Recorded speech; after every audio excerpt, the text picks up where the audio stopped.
Well, there it is. I had to go buy a new roller pump. I had the 8800C and then got a crack in it.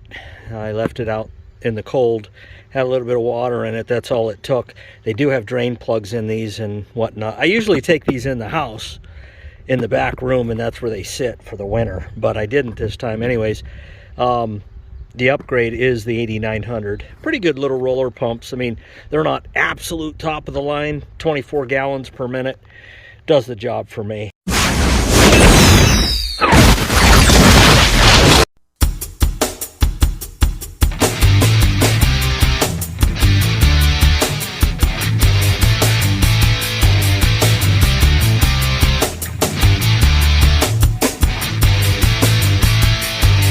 And here's the 8800C.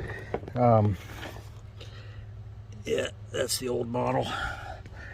And that's the new model. And I just got to get these pieces off. It's plug and play, is what it is. So, well, I got the A hooked to the sprayer, and I got the new pump all hooked up. All the new pieces are in. I went and bought a new PTO adapter, 25 bucks.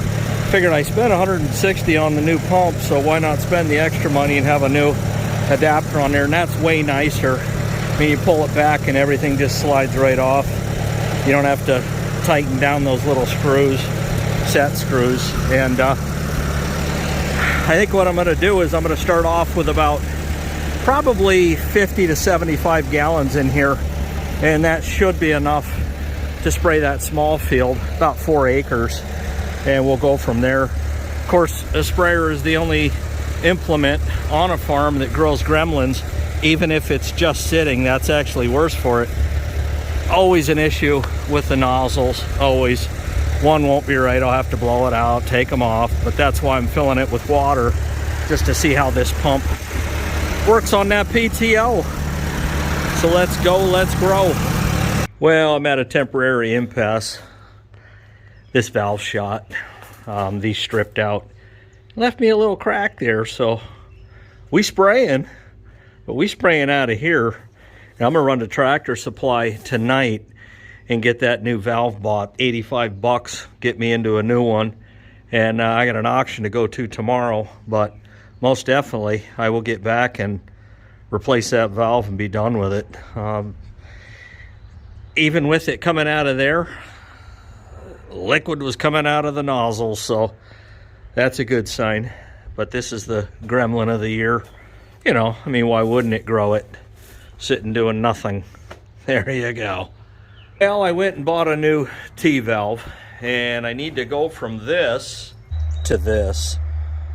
But first I got to disassemble this. I've pretty much taken all the fittings and everything off of it, get it off of this base. I bought a new valve pressure regulator and a new pressure gauge, so everything's going to be new on it. Roller pump from there to there to there, and it actually worked out for the better anyways, because pulling all this stuff apart I realized how filthy and nasty it is. Well, and I finally got it all put back together, and everything's pretty much new on it. I put new elbow fitting on there. I had to run to Tractor Supply 3 times in the last 24 hours. I had to get this. Well, I got this and this and this at the same time. And then I had to run back and get another one of these fittings here.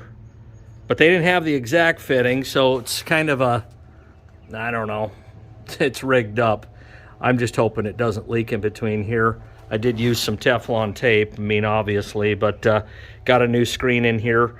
The old valve was just filthy, and I don't know if that's from, you know, just maybe a little bit of algae buildup. I assume the old valve was on there since inception, you know, could have been on there 15 years. I don't know.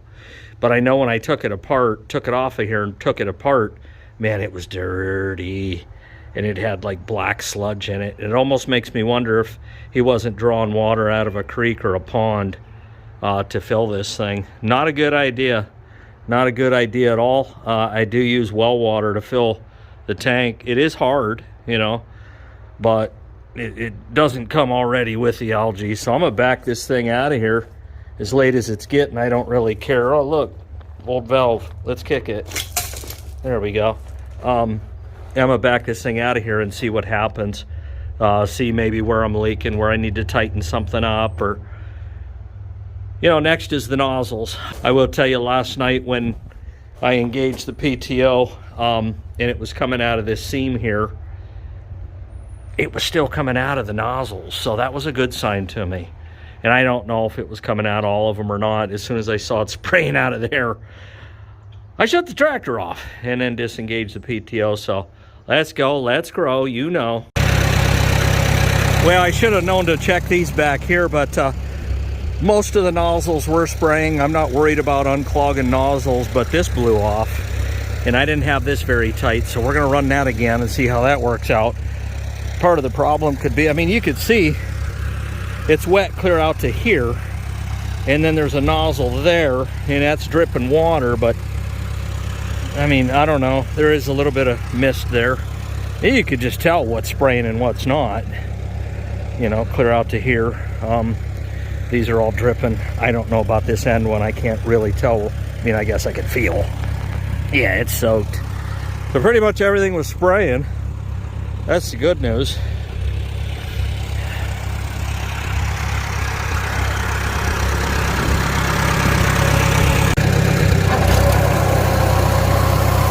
Well, let's see what blows off now. All right, you can see the pressure gauge there.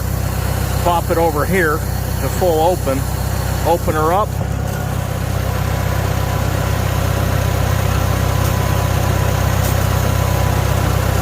Yeah, and we're leaking. Oh, I got a hole in that hose right there, you can see. Okay, so basically all I'm gonna do is cut it back to here and then push it on there and tighten it down. Yeah, that's just dry rot on that hose. I need to change these out, I know I do. Okay, let's shut her down. Go back to center. Open it up, see what happens. Okay, nothing.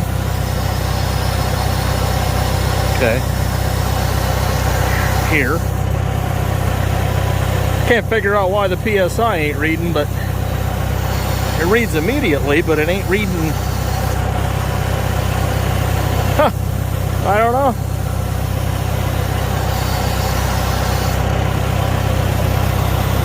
It ain't staying reading, I guess is what I'm saying. That's weird. Well, let's go back and look at these nozzles. See, a couple of them ain't working. Surprise, surprise. Yeah, these two here are clogged. The two end ones are perfect. These two, no. It's the same thing every year. So we got no, no, yes, no, no, no. So this is what we're gonna do. A box wrench and unloosen these and get them all spraying. It's that simple. Well, I've come so far in just 8 minutes. There's about 100 gallons in that tank. That's a 300-gallon tank. Typically, if it's full, I can do right around 15 acres with it. So I should be able to do this field here, 5 acres. And yep, I was able to pretty much fix the nozzles. I just replaced some of them, and well, that ain't good. That's good. Some of them I just replaced. They're cheap enough and it's so hassle-free to do so. This here, I still got a little bit of mist coming out of the top of that. That's for a different day. Probably not a different video. Only so many of these you can make. It's funny, this is the A. Farmall A, 1947 style. And boy, when I come to a stop, just that 100 gallons, you could feel it shaking. So I'll be looking forward to getting down to closer to 50 gallons. Let's just put it to you like that. But anyways, this field's really weedy. There are soybeans growing in here, so we're gonna make them appear here in about a week. So take a good look, because when you see it next, it'll be weed free. All right, regulators mount up, as easy as it is. Ah, there we go. Oh, and for starters, we'll go second gear, reverse, second. That way it'll allow me to go a little slower, higher throttle, keep those RPMs up. Let's go, let's grow. Beep, beep.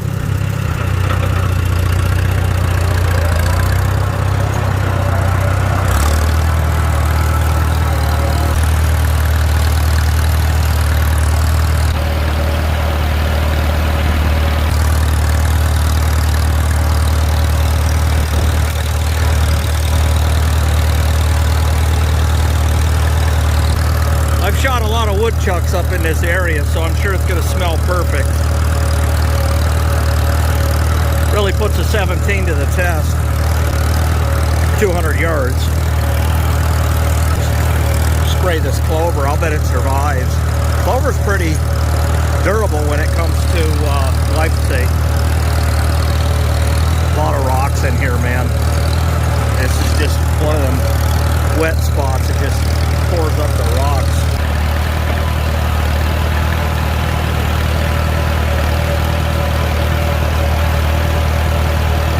That first pass kind of a pain in the butt going along the edge here.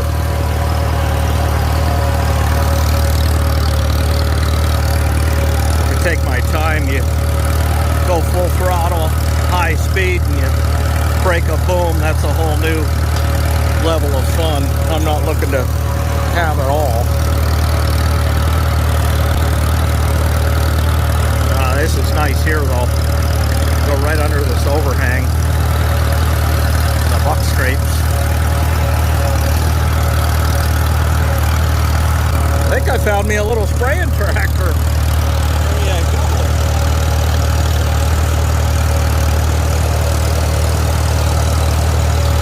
Yeah, it's really nice because I don't have to cut my overhangs for them buck scrapes, and I can go right under it with the A. Yeah, I wouldn't want 300 gallons pulling behind me, but it's all right. It's all right.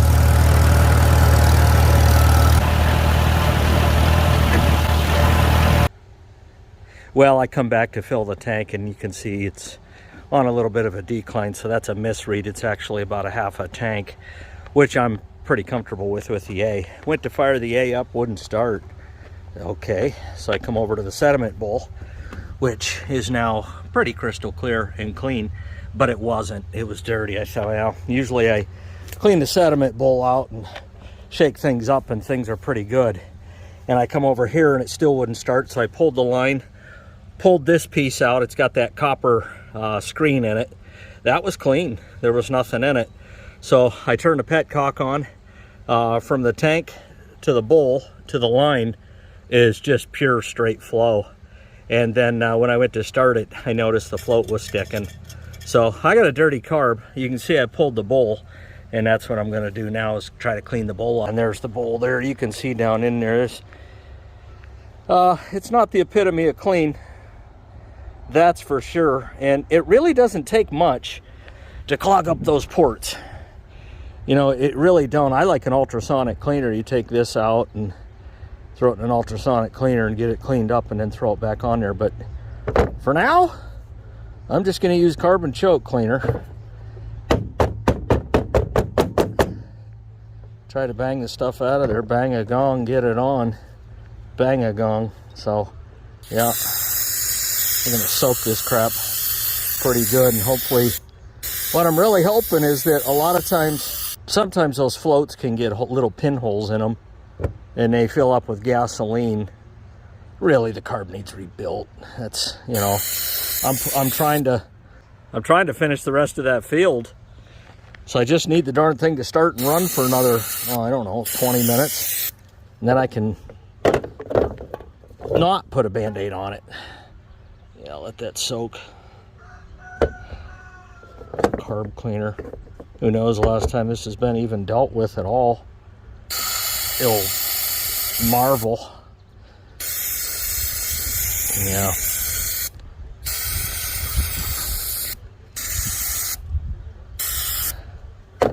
I'll rebuild it. I mean, you know, it's just, I got stuff to do right now. They're not real difficult to do, rebuilding a carburetor, but that's where I'm at right now. Yeah, and there's your float.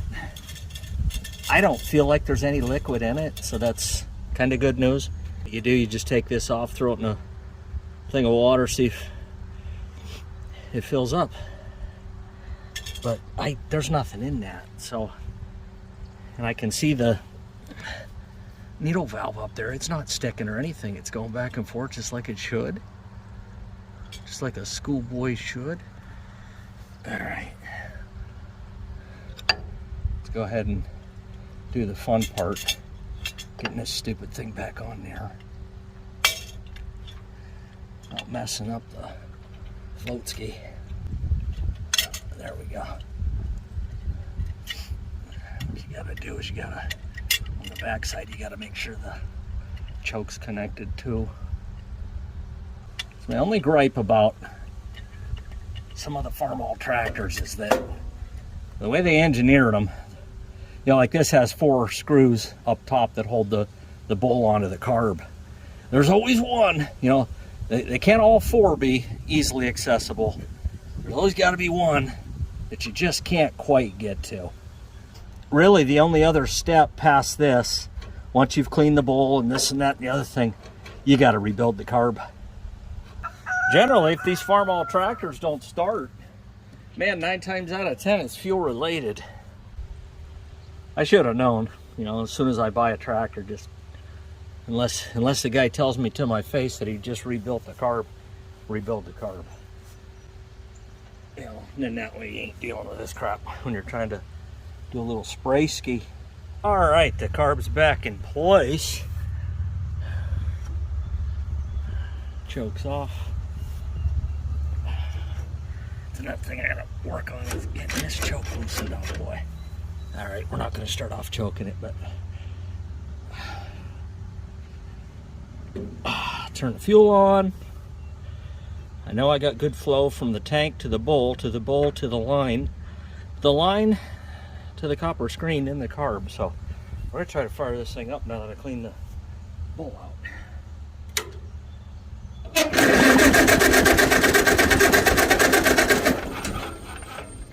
Try a little choke.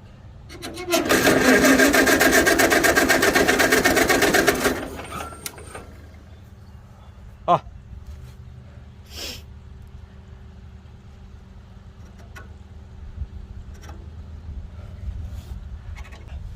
Yeah, and you can see there's fuel dripping back out of the carburetor right there.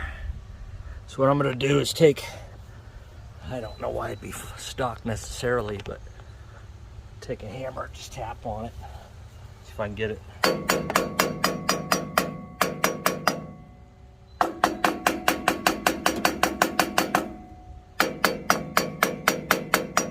My guess is that up in that needle valve there's a bunch of years worth of gunk and stuff.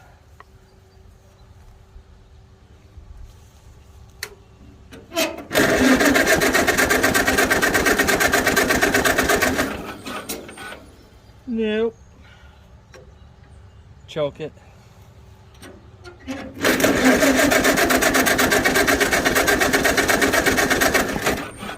Nope.